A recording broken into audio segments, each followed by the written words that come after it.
The morning sun cast long shadows across Maplewood's main street as Claire Dawson tied her faded apron around her waist. Her reflection in the diner's window showed a woman who had aged beyond her 28 years.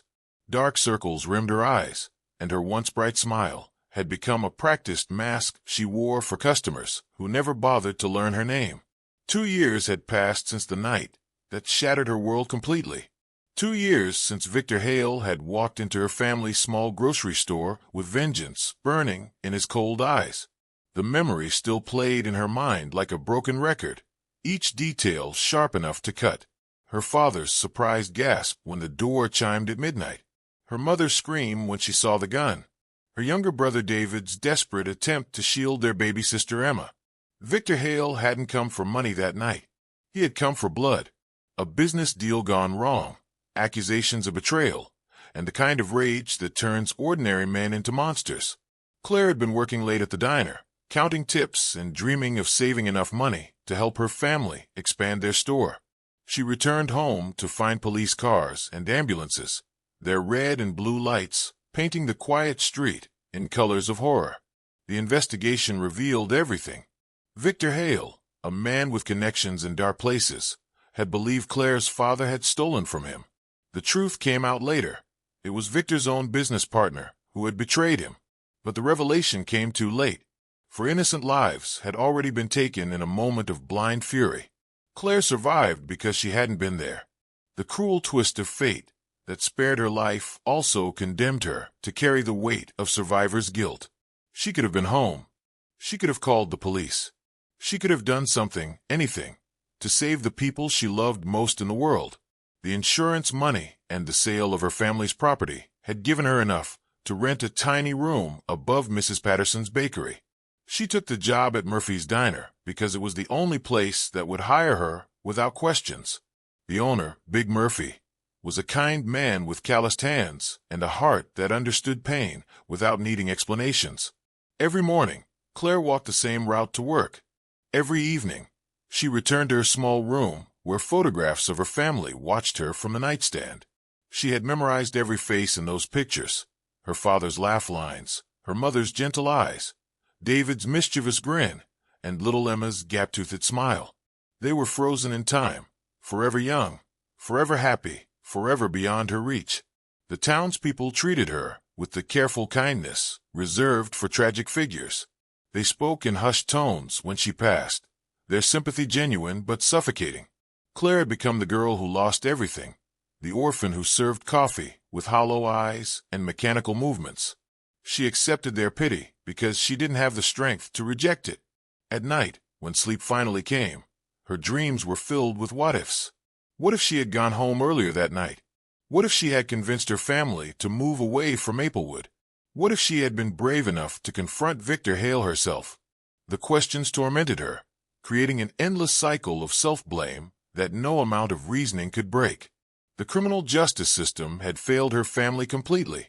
Victor Hale had connections, expensive lawyers, and alibis that couldn't quite be proven false. He walked free while her family lay cold in the ground. The injustice of it burned in Claire's chest like acid, eating away at her faith in fairness and goodness. Some days, the anger consumed her so completely that she could barely function. She would drop plates at the diner, snap at innocent customers, and find herself staring at kitchen knives with thoughts that terrified her. Other days, the sadness was so overwhelming that she could barely lift her head. She would cry in the restaurant storage room, her sobs muffled by boxes of supplies and the hum of the industrial refrigerator. Big Murphy never said much about her grief, but his actions spoke volumes. He would quietly cover her shifts when she couldn't stop shaking. He would leave extra food in the employee break room, knowing she often forgot to eat. He would tell customers to be patient when her service was slow, protecting her from complaints with the fierce loyalty of a father figure. The regular customers at Murphy's Diner had learned to read Claire's moods. On her bad days, they would leave larger tips and speak in gentle voices. On her better days, they would attempt small conversations about the weather or local news. Mrs. Henderson, who came in every Tuesday for pie and coffee, always asked about Claire's health with genuine concern. Young Tommy Martinez would show her drawings his children made, hoping to coax a real smile from her tired face. But beneath the surface kindness of Maplewood's residents, Claire could feel their unspoken questions. Why hadn't she moved away from the town where her tragedy occurred? Why did she stay in a place filled with painful memories? The truth was simpler than they imagined. She had nowhere else to go, no family to take her in, and no resources to start over somewhere new. Maplewood was both her prison and her sanctuary, the only place where people knew her story and accepted her broken pieces. As Claire finished her morning routine and prepared to face another day of serving strangers their breakfast, she had no idea that fate was about to test her in ways she never could have imagined. The storm came without warning on that October evening, transforming Maplewood's quiet streets into rivers of rain and wind. Claire pulled her thin jacket tighter as she hurried toward Patterson's Market, clutching Big Murphy's grocery list in her pocket. The diner had run out of milk and eggs, and tomorrow's breakfast rush couldn't wait for better weather. Thunder crashed overhead as Claire stepped out of the market, her arms heavy with paper bags. The rain fell in sheets, turning the world into a blur of gray and silver. She ducked her head and quickened her pace, eager to reach the warmth of her small room above the bakery. The screech of tires on wet asphalt cut through the storm like a knife. Claire looked up just in time to see a black sedan skid sideways on the slick road, its headlights spinning wildly before the car slammed into the massive oak tree that marked the corner of Elm and 3rd. The impact echoed through the night, followed by the horrible sound of breaking glass and crushing metal. For a moment, Claire stood frozen in the rain, her groceries forgotten. Steam rose from the crumpled hood of the sedan, and she could see movement inside, small figures struggling against seatbelts. Without conscious thought, she dropped the bags and ran toward the wreckage, her shoes splashing through puddles as her heart hammered against her ribs. The driver's door hung open, and Claire could see a man slumped over the steering wheel, blood trickling from a gash on his forehead. But it was the sounds from the back seat that drove her forward, high-pitched cries of fear and pain that could only belong to children. She reached the rear door and peered inside. 2 little girls, probably no older than 6 and 8, were trapped in their car seats. The younger one had blood on her face from where flying glass had cut her cheek. The older girl was conscious but dazed, her eyes wide with terror as she called for her daddy. Claire's hands shook as she worked to free them from their restraints. The metal was twisted from the impact, making it difficult to release the safety latches. All the while, the girls sobbed and reached for her with small, desperate hands. "It's okay, sweethearts," Claire whispered, forcing her voice to remain calm despite the panic rising in her throat. "I'm going to get you out of here. You're going to be safe." The older girl looked up at her through tears. "My daddy won't wake up," she whimpered. "Is he going to die like Mommy did?" Claire's chest tightened at the words, but she focused on freeing the children. Finally, the latches gave way, and she lifted the smaller girl into her arms. The child was surprisingly light, her body trembling with shock and cold rain. "Can you walk, honey?" Claire asked the older girl, who nodded bravely despite her tears. Together, they moved away from the wreckage, just as Claire heard the distant wail of sirens approaching. It wasn't until they reached the sidewalk that Claire got her first clear look at the girls' faces in the streetlight. Her blood turned to ice in her veins. The older girl had dark hair and storm-gray eyes that Claire recognized with horrible clarity. The younger one shared the same sharp jawline and delicate features. These were Victor Hale's daughters. The realization hit her like a physical blow, stealing the breath from her lungs. The man who had murdered her family, who had destroyed everything she loved, was unconscious in that car. His children, his innocent children, were looking up at her with trust and gratitude, completely unaware of the connection between them. Claire's mind reeled as conflicting emotions tore through her chest. This was justice, wasn't it? Victor Hale was getting exactly what he deserved. His children would know the pain of loss, just as she had known it. They would understand what it meant to have their world destroyed in a single moment. But as she looked down at their small faces, faces streaked with tears and blood, eyes filled with the same terror she had seen in her own mirror after that awful night, Claire felt something crack inside her heart. These children hadn't chosen their father. They hadn't committed his crimes or shared his guilt. They were as innocent as her own siblings had been. The younger girl reached up and touched Claire's face with a tiny hand. "Thank you for saving us," she whispered. "Are you an angel?" Tears mixed with rain on Claire's cheeks as she held the children closer. In that moment, standing in the storm with Victor Hale's daughters in her arms, Claire made a choice that would change everything. She chose to see them not as the enemy's children, but as two little girls who needed help. She chose compassion over revenge, mercy over justice. The ambulance arrived, its red lights cutting through the darkness. Paramedics rushed toward the accident scene, while Claire gently guided the girls toward safety. She stayed with them as they were examined, held their hands as they cried for their unconscious father, and rode with them to Maplewood General Hospital. Throughout the night, as doctors worked to save Victor Hale's life and treat his daughter's injuries, Claire remained by their side. She told them stories to distract them from their fear, bought them hot chocolate from the vending machine, and promised them that everything would be okay. She never told them who she was. She never revealed the connection between their families. To the hospital staff, she was simply a good Samaritan who had witnessed the accident. To the girls, she was the kind stranger who had rescued them from the storm. But to herself, Claire was something else entirely. She was a woman who had found the strength to choose love over hate, even when hatred would have been justified. She was someone who had looked into the face of her greatest enemy's children and seen only innocence worth protecting. As dawn broke over Maplewood, Claire finally returned to her small room above the bakery. She sat on her narrow bed, still wearing her rain-soaked clothes, and stared at the photographs of her family. For the first time in 2 years, the weight in her chest felt different, not lighter, but changed somehow, as if something had shifted in the depths of her soul. The weeks following the accident became a delicate dance of secrecy and care for Claire Dawson. She had returned to her routine at Murphy's Diner, serving coffee and clearing tables as if nothing had changed. But everything had changed. The moment she chose to save Victor Hale's daughters, she had crossed an invisible line that divided her old life from something entirely new. Maplewood General Hospital had become her second workplace, though no one there knew the true reason for her frequent visits. Claire had told the nursing staff that she felt responsible for the girls since she was the one who found them. It was a lie wrapped in truth. She did feel responsible, but not in the way they assumed. Emily and Sophie Hale had been kept for observation longer than typical accident victims. Sophie, the younger girl at 6 years old, had suffered a concussion and needed monitoring. Emily, 8 and fiercely protective of her little sister, refused to leave the hospital room they shared. Their father remained in intensive care, drifting in and out of consciousness as doctors worked to repair internal injuries from the crash. Claire visited them every evening after her shift at the diner, bringing coloring books, small toys, and homemade cookies from Mrs. Patterson's bakery.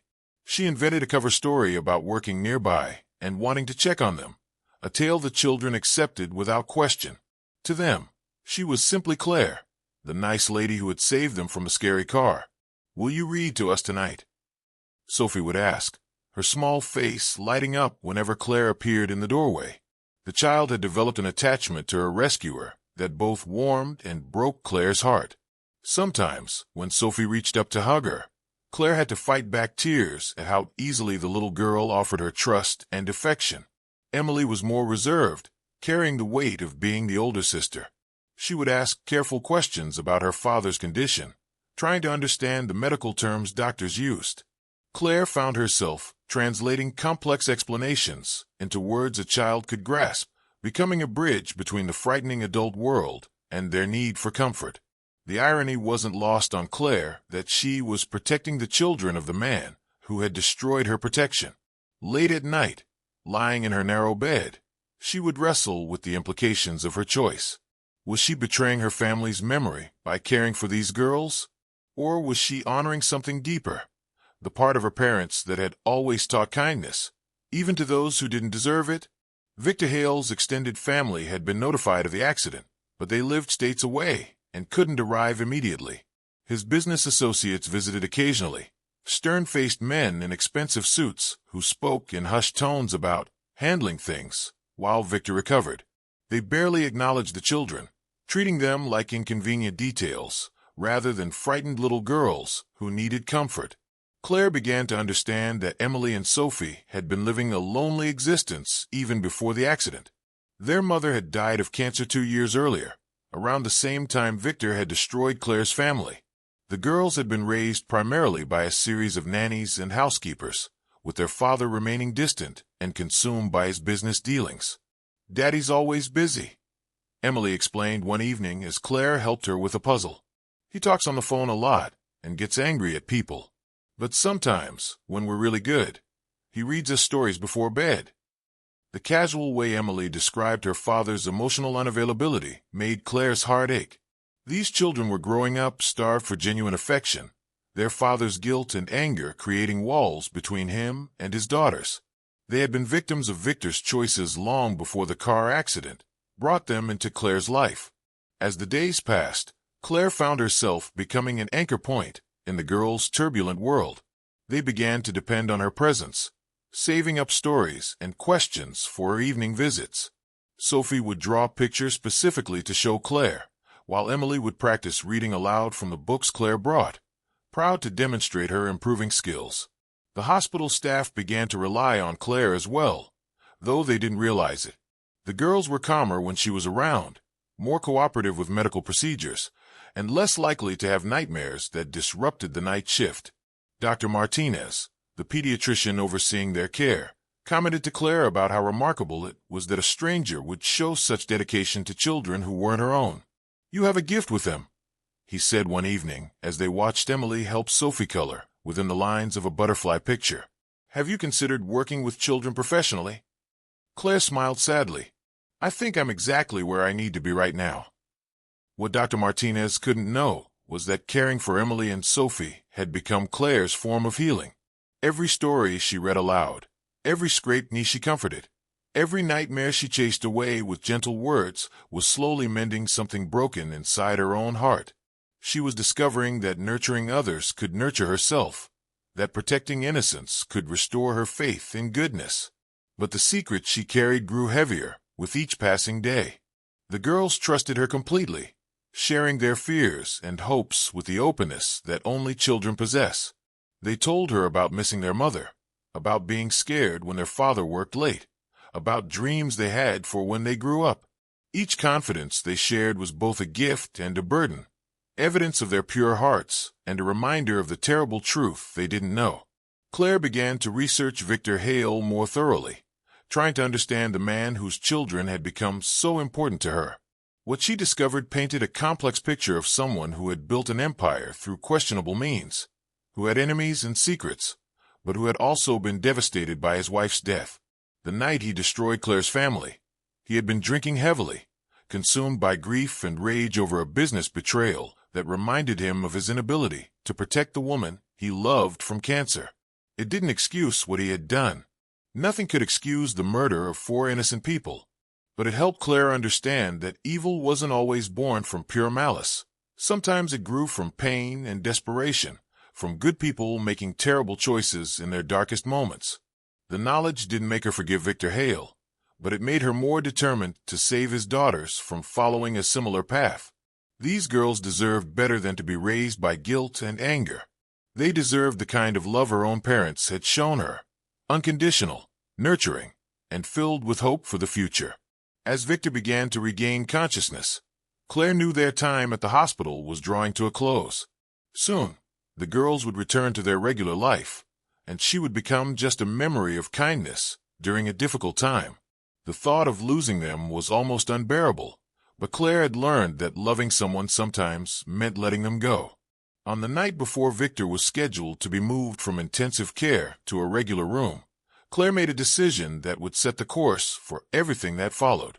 Victor Hale's return to consciousness was a gradual awakening that began with fragments of sound and light. The steady beeping of monitors, the soft shuffle of nurses' shoes, the distant murmur of hospital conversations, all of it filtered through the haze of medication and healing as his body fought its way back to awareness. The first face he saw clearly was that of Dr. Sarah Chun, the trauma surgeon who had saved his life. Her expression was professional but kind as she explained his injuries: 3 broken ribs, internal bleeding that had required surgery, and a severe concussion that had kept him unconscious for nearly 2 weeks. "Your daughters," were the first words Victor managed to speak through dry lips and a throat raw from intubation. "Emily and Sophie. Are they?" "They're fine," Dr. Chen assured him quickly. "Minor injuries. Already discharged from the hospital wing. They've been staying in the family suite down the hall, visiting you every day." Relief flooded through Victor's battered body, followed immediately by a crushing wave of guilt. He had been driving too fast in the storm, distracted by a heated phone call with his business attorney about a deal gone wrong.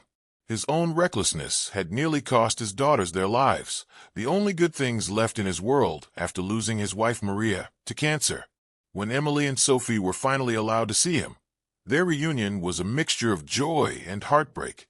Both girls had grown thinner during his unconsciousness, their eyes holding shadows that hadn't been there before. Sophie threw herself into his arms with abandon, while Emily hung back, studying his face with the careful assessment of a child who had learned not to trust that good things would last. "Daddy, we were so scared," Sophie whispered against his chest. "But Claire took care of us. She stayed with us every night and told us stories and said you were going to be okay." Victor's brow furrowed in confusion. "Claire? Who was Claire's sweetheart?" "The angel lady who saved us from the car," Emily explained, moving closer now that she was convinced her father was truly awake. "She pulled us out and rode in the ambulance and brought us cookies and books and everything." Something cold twisted in Victor's stomach. In his world, kindness from strangers was rare and usually came with hidden motives. People didn't risk themselves for others without expecting something in return, especially not for the children of a man with his reputation. "Where's this Claire now?" he asked carefully. "She comes every evening after work," Sophie said brightly. "She'll be here soon. You can thank her for saving us." But when visiting hours arrived, Claire didn't come. For the first time in 2 weeks, the girls waited by the window, their faces pressed against the glass as they watched for the familiar figure in the faded jacket who had become their constant companion. As the evening stretched on without her appearance, both girls grew increasingly distressed. "Maybe she's sick," Emily suggested, though her voice carried uncertainty. She wouldn't just leave without saying goodbye. Victor called the nurse's station to ask about the woman who had been visiting his daughters, but the information they could provide was limited. Claire Dawson, they said, had identified herself as the person who found the children at the accident scene. She'd left contact information in case of emergencies, but had always declined offers to speak with other family members. That night, as his daughter slept fitfully in the suite next door, Victor lay awake thinking about this mysterious Claire. In his business, he had learned to be suspicious of unexpected kindness, to question the motives behind every gesture of goodwill. But watching his daughter's genuine distress at Claire's absence, he began to understand that whatever her reasons, this woman had become important to them in a way no one else had been since Maria's death. The next morning, Victor made phone calls. With his vast network of contacts and resources, finding information about Claire Dawson took less than an hour. What he discovered made his blood run cold and his heart race, with a fear he hadn't felt since holding his wife's hand as she took her last breath. Claire Dawson wasn't just a random Good Samaritan who happened upon their accident. She was the sole survivor of the family he had destroyed 2 years ago in a moment of rage and grief that had haunted him ever since. She was the daughter's sister, the one who hadn't been home that terrible night when Victor had let his pain transform him into a monster. The room spun around him as the full implications hit. This woman had saved his children knowing exactly who they were. She had spent 2 weeks caring for Emily and Sophie, comforting them, protecting them, all while carrying the knowledge that their father had murdered her entire family. Victor's hands shook as he reached for his phone to call his security team, his first instinct being to protect his daughters from what seemed like an elaborate revenge plot. But even as he began to dial, Emily's words echoed in his memory. "Claire took care of us. She stayed with us every night." He thought about Sophie's description of the angel lady and Emily's obvious affection for their mysterious protector. If Claire Dawson had wanted revenge, she'd had countless opportunities over the past 2 weeks. She could have hurt his daughters, taken them, or simply let them suffer alone in the hospital. Instead, she had given them comfort and love when they needed it most. The phone slipped from Victor's fingers as a truth more devastating than physical pain crashed over him. Claire Dawson had shown his children more genuine care in 2 weeks than he had managed in months. She had done what he had been too consumed by guilt and work to do. She had made them feel loved and safe. For the first time since that awful night 2 years ago, Victor allowed himself to fully confront what he had done. He had told himself it was justified anger, that Claire's father had betrayed him and cost him everything.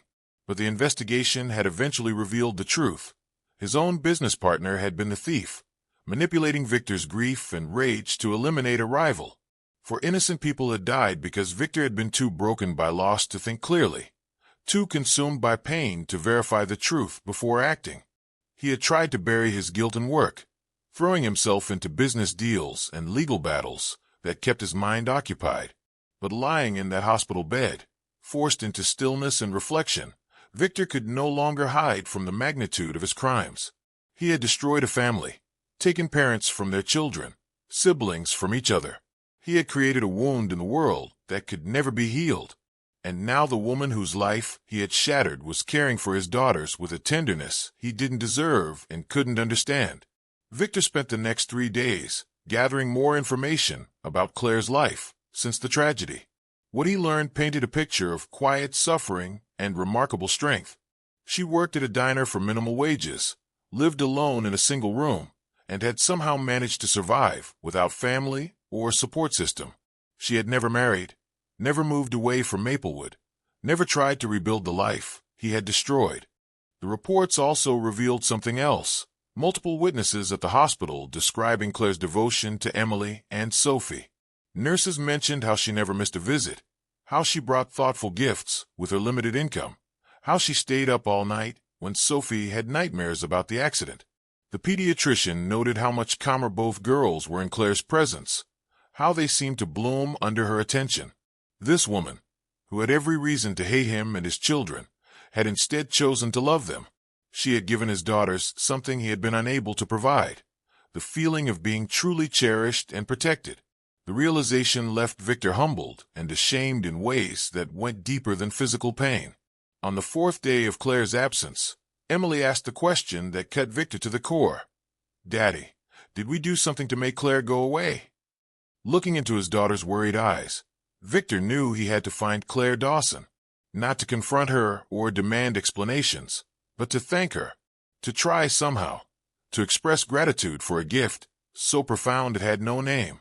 Claire had been hiding for 4 days, calling in sick to Murphy's diner, and refusing to leave her small room above the bakery. She knew Victor Hale was awake by now. She knew he would have discovered her identity and understood exactly who had been caring for his children. The waiting for his response, whether it would be anger, accusation, or something else entirely, was unbearable. When Mrs. Patterson knocked on her door Tuesday morning, Claire almost didn't answer, but the older woman's persistent tapping and concerned voice finally drew her out of bed. "There's been a black car parked outside all morning, dear," Mrs. Patterson said through the door. "Expensive-looking thing. The driver asked about you specifically." Claire's stomach dropped. This was it, the confrontation she had been dreading. Victor Hale had come for answers, or worse. She dressed quickly in her plainest clothes, trying to prepare herself for whatever was about to happen. But when she looked out the window, she saw something unexpected. The black car was indeed expensive, a Rolls-Royce that looked completely out of place on Maplewood's modest streets. But Victor Hale wasn't standing beside it with anger or threats. Instead, he stood near her gate with his head bowed, his shoulders carrying a weight that seemed to pull him toward the earth. Emily and Sophie flanked him, each holding one of his hands, their small faces bright with excitement. "Claire," Sophie called out when she spotted movement at the window. "Claire, we found you." Against her better judgment, Claire found herself walking downstairs and out to the gate. Her hands trembled as she approached the man who had destroyed her family, her mind struggling to reconcile the monster from her nightmares with this broken figure before her. Victor looked up as she drew near, and Claire was shocked by what she saw in his eyes. There was no arrogance, no coldness, No hint of the rage that had driven him to murder her family. Instead, she saw remorse so deep it seemed to have carved new lines in his face. She saw gratitude that bordered on worship. She saw a man who had been brought to his knees by grace he knew he didn't deserve. "You saved them," Victor said, his voice barely above a whisper. "You saved my daughters and I." His words broke apart, unable to carry the weight of everything he needed to say. Emily and Sophie rushed to Claire, wrapping their arms around her waist with the unconscious ease of children who had found their safe harbor. "We missed you so much," Emily said. "Why didn't you come to see us anymore?" Claire looked down at the girls, these children she had grown to love despite every logical reason not to, and felt her carefully constructed walls beginning to crumble. I thought it was time for you to be with your father," she managed to say. "But we want you too," Sophie said simply. "Can't we have both?" The innocent question hung in the air between Claire and Victor, loaded with implications neither of them had been prepared to face. Victor stepped forward, his movement careful and respectful, as if approaching something sacred. "I know who you are," he said quietly, his words for Claire alone while the girls chatted about everything they wanted to show her. "I know what I took from you. I know I have no right to ask anything of you ever. But my daughters," his voice caught, "they love you, and I can see that you love them too." Claire's throat tightened with unshed tears. "They're innocent," she whispered. "They don't deserve to pay for what you did." "No," Victor agreed, his eyes never leaving her face. "They don't, and neither did your family deserve to pay for what I thought your father had done to me." He took a shaky breath. "I was wrong, Claire. About everything. My own business partner was stealing from me, manipulating me, using my grief over losing Maria to turn me into what I became that night." The admission hung between them like a bridge across an impossible chasm. Claire had imagined this conversation thousands of times, but never like this. Never with his daughters holding her hands. Never with him standing before her in humility rather than defiance. "I can't bring them back," Victor continued, his voice growing stronger with each word. "I can't undo what I did or take away your pain. But I can spend the rest of my life trying to make sure my daughters grow up to be the kind of people your family would have been proud to know." Claire looked at Emily and Sophie, seeing her own lost siblings in their bright eyes and innocent smiles. She thought about the stories they had shared in the hospital, about their loneliness and their hunger for genuine affection. She thought about the choice she had made that stormy night, to save rather than abandon, to protect rather than punish. "There's a house," Victor said suddenly, reaching into his jacket with movements that remained careful and respectful. He pulled out a set of keys and an envelope. "It's outside town, away from memories that might be too painful. It's yours, if you want it. No strings attached, no expectations. Just a way for me to try to give back something to someone who gave everything to my children when they needed it most." Claire stared at the keys, her mind reeling. "I can't accept this," she said automatically. "Why not?" Emily piped up, looking between the adults with the practical wisdom that children sometimes possess. "You don't like your little room upstairs. You told us it gets cold in winter." Sophie nodded enthusiastically. "And if you lived in a big house, we could come visit you.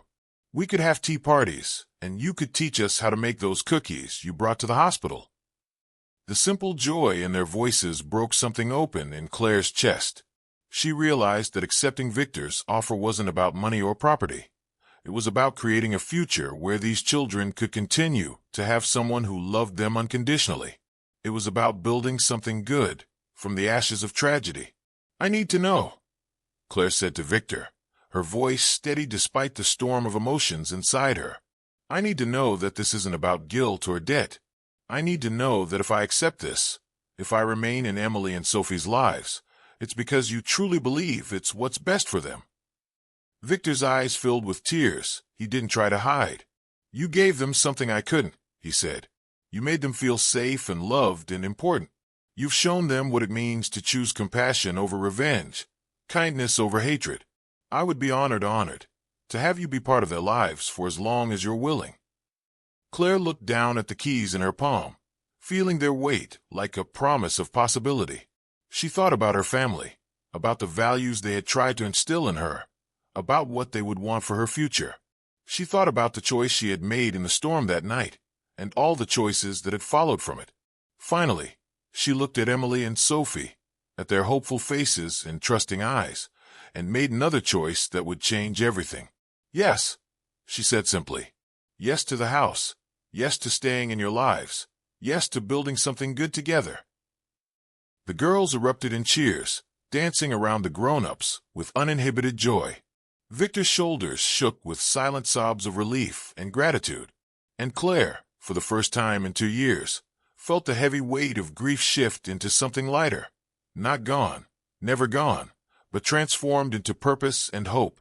As they stood together on that ordinary street in Maplewood, something extraordinary was being born. Not forgiveness. That would take much longer, if it ever came at all. Not forgetting. The past would always be part of their story. But something else, something rarer and more precious. The possibility of redemption through love. The chance to create light in places where darkness had reigned. The black Rolls-Royce gleamed in the afternoon sun, but it was no longer the most important thing on the street.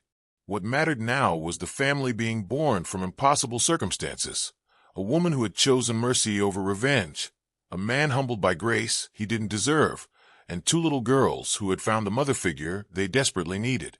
In the end, Claire realized, some circles of pain could only be broken by acts of love, so radical they defied all logic. She had saved Victor Hale's daughters, not because they deserved saving, but because saving them had saved something essential in herself. And in doing so, she had created a new kind of family, one built not on blood or law, but on the conscious choice to love despite every reason not to.